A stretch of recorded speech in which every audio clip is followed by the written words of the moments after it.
Today is May 23rd, 2025, and it was my last day of middle school. Saying that my middle school and the overall experience changed me would be an understatement. I came in a fat, chubby, short dude, and I came out looking like this. It's a pretty big glow up, but that's besides the point. Apart from the physical aspects, I've greatly changed, vastly changed mentally, and this is a different kind of video for me, but it's the kind of stuff that I feel like impacts people the most. So in this video, I will be going over the 3 things that I learned in my 3 years of middle school. 6th grade. The first thing I learned in middle school is being scared of change is being scared of growth. Now, what I mean by that is, you're gonna need some context first. I came into middle school as my elementary school student of the year. And for reference, at my elementary school, we only had 1 classroom per year. I was in the gifted class at that, so I had all of the same classmates every year. There was barely any homework. It was a stress-free life, really. All I really had to care about was some tests that didn't really even matter. But after my first day in middle school, I remember it very vividly. I was eating dinner with my family, and I just lost it. I broke down crying. But I did get free Chick-fil-A, so that was nice. As I progressed through the school year, I had some very, I'll say, questionable teachers in 6th grade. Awful lot of homework, awful lot of new classes. I went from having 1 class per year to having 8, 4 per day, changing every other day, and it was a lot, I gotta tell you. What I learned throughout that school year, I was not tough. I was not mentally strong, and it just I wasn't able to go through anything hard because I'd never been through anything hard in my life. Coming from such an easy background to having everything everywhere all at once in seconds like that, that's really what changed me. In 6th grade, I don't know how I was able to get through it, but I was, and I was actually able to get through it with straight A's still, so that was pretty nice.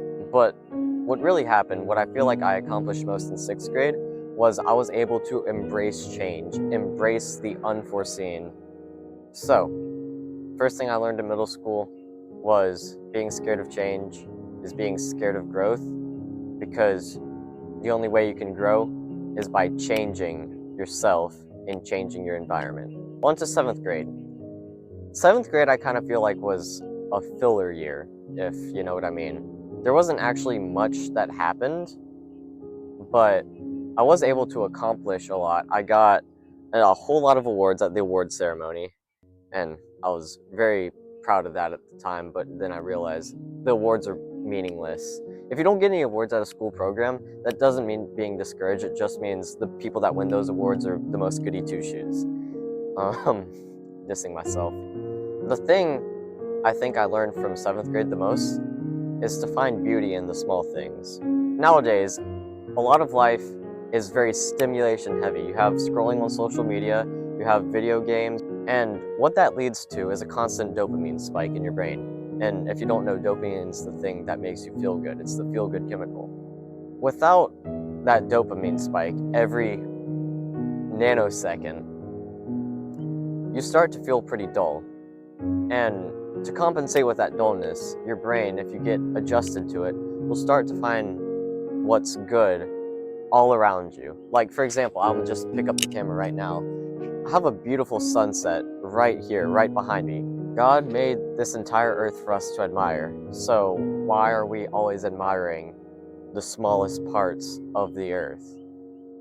See, you could have all these big screens, you can have all this constant stimulation and all this fun happiness all the time, but if you're always happy, then you're never happy. You have to think about that.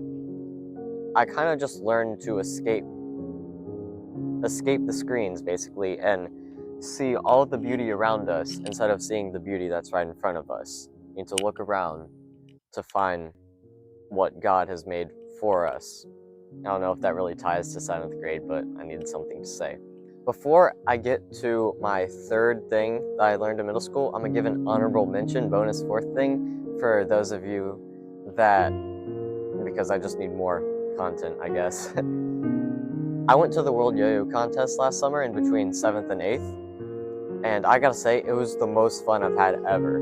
Like, genuinely, it was my first time meeting anybody else that yo-yoed. For those of you that know, I am technically 109th in the world right now, and that's gonna change in August, but I was really disappointed in myself, because when I competed in the contest, at the World Yo-Yo Contest, I got a knot in the wild card round, which is 30 seconds, and I had to change out yo-yos. I learned failure doesn't exist unless you make it exist. I realized how much fun I had in this brand new place with brand new people, and I realized all I learned from this was not to get a knot next time and to make sure I practiced my routine more, because I was just on my phone the entire summer. Now, my third and final thing that I learned in middle school for the 8th grade, which I just finished today, is that nobody cares. And when I say that, I mean it in a good way. I mean it in the best way possible. 8th grade, I gotta say, was easily my most challenging year by far. Actually, I want to say 3 high school level classes that I was taking this year, on top of some very heavy workload with homework, and I gotta say, it was tough. It really challenged me to do my best. I kind of just gave up mentally and started saying and acting and doing whatever the heck I wanted to. Really, what I found is, if I don't think about what I'm gonna do, it comes off so much more naturally. It comes off so much more fun and real and authentic and genuine. People started to like me more, I feel like. At the very minimum, I started to like myself more. And I just felt more present in the world and felt like I had more of a purpose when I just gave up and really acted like how I wanted to act.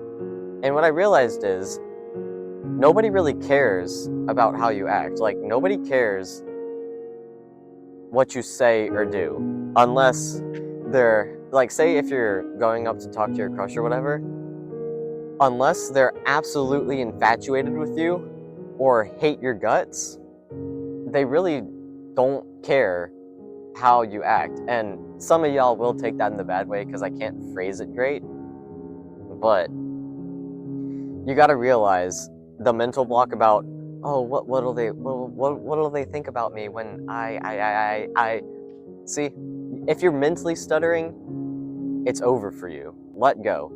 Act how you want to act, within reason, of course, and be yourself, because that'll just naturally attract all the people that you actually want to be around. If you act like yourself, you will attract those who are also like yourself. I know this isn't my normal type of video, but I feel like this is kind of what I needed to say, because I just finished middle school, and I like being in nature. I like all these sounds. Maybe the sounds of the friggin' cicadas and frogs are making it hard to hear me, but who cares? It's beautiful that we have all this stuff for us. So, not my usual type of video. This video is, obviously, for those who know, inspired by Jack Piggott, the GOAT of YouTubers. You should go check him out. I'll put his channel somewhere in the description. But I'm gonna run through all the things I said. 6th grade, I learned being scared of change is being scared of growth. Embrace the unknown. 7th grade, find beauty in the small things. Escape the matrix of stimulation and learn to love with what God gave you. Honorable mention, in between summer of 7th and 8th, failure doesn't exist unless you make it exist. And finally, in 8th grade, nobody gives a crap how you act, so do what you want to do, within reason, of course, like, as long as it's biblical is what I'll say. That about wraps it up for me. I hope you learned something from this video, because I just want to educate the masses. Yeah, that's about it. So I will catch y'all in the next one. whatever the next video may be, and I'll go home and eat some lasagna. So, peace.